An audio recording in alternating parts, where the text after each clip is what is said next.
GM কাদের ও তার স্ত্রীকে দেশত্যাগে নিষেধাজ্ঞা। জাতীয় পার্টির জাপা চেয়ারম্যান গোলাম মোহাম্মদ কাদের, জিএম কাদের ও তার স্ত্রী শিরিফা কাদেরের দেশত্যাগে নিষেধাজ্ঞা পেয়েছেন আদালত। বৃহস্পতিবার ৪ সেপ্টেম্বর দুর্নীতি দমন কমিশনের দদক এ সংক্রান্ত আবেদনের পরিপ্রেক্ষিতে ঢাকা মহানগর ভারপ্রাপ্ত সিনিয়র স্পেশাল জজ আদালতের বিচারক ইব্রাহিম মিয়া এ আদেশ দেন। জিএম কাদেরের বিরুদ্ধে মনোনয়ন বাণিজ্যের মাধ্যমে অবৈধ সম্পদ অর্জন ও অর্থ পাচারের অভিযোগে অনুসন্ধান চালাচ্ছে দুদক। এর অংশ হিসাবে জিএম কাদের ও তার স্ত্রীর দেশত্যাগে নিষেধাজ্ঞা চেয়ে আবেদন করে সংস্থাটি।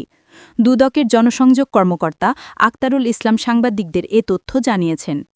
দুদকের অভিযোগ বিষয়ে বলা হয়েছে, ২০১৮ সালের একাদশ জাতীয় সংসদ নির্বাচনের পর সংরক্ষিত নারী আসনে দলীয় মনোনয়ন দিতে ১৮ কোটি ১০ লাখ টাকার ঘুষ গ্রহণ করা হয়, যার মূল সুবিধাভোগী ছিলেন তৎকালীন জাপার ভারপ্রাপ্ত চেয়ারম্যান জিএম কাদের।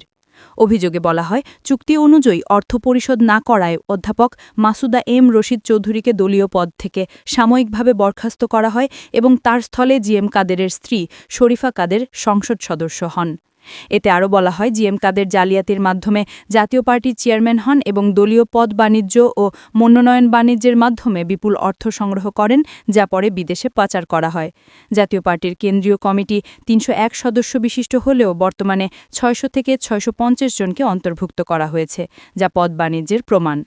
২০২৪ সালের দ্বাদশ জাতীয় নির্বাচনে দাখিল করা হলফনামা অনুযায়ী জিএম কাদেরের নামে নগদ ৪৯,৮৮,০০০ টাকা, ব্যাংকে ৩৫,৯৫,০০০ টাকা এবং ৮৪,৯৮,০০০ টাকা মূল্যের একটি জিপ গাড়ি রয়েছে।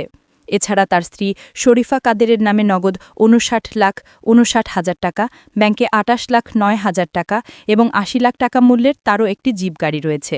তার স্থাবর সম্পত্তির মধ্যে লালমনিরহাট ও ঢাকায় জমি ও ফ্ল্যাট রয়েছে। উল্লেখ্য, ১৯৯৬ সালে প্রথম সংসদ সদস্য নির্বাচিত হওয়া জিএম কাদের জাতীয় সংসদের বিরোধী দলীয় নেতা হিসেবে দায়িত্ব পালন করেছেন। এছাড়া ২০০৯ থেকে ২০১৪ সাল পর্যন্ত বেসামরিক বিমান পরিবহন ও পর্যটন মন্ত্রণালয় ও বাণিজ্য মন্ত্রণালয়ের মন্ত্রী ছিলেন তিনি।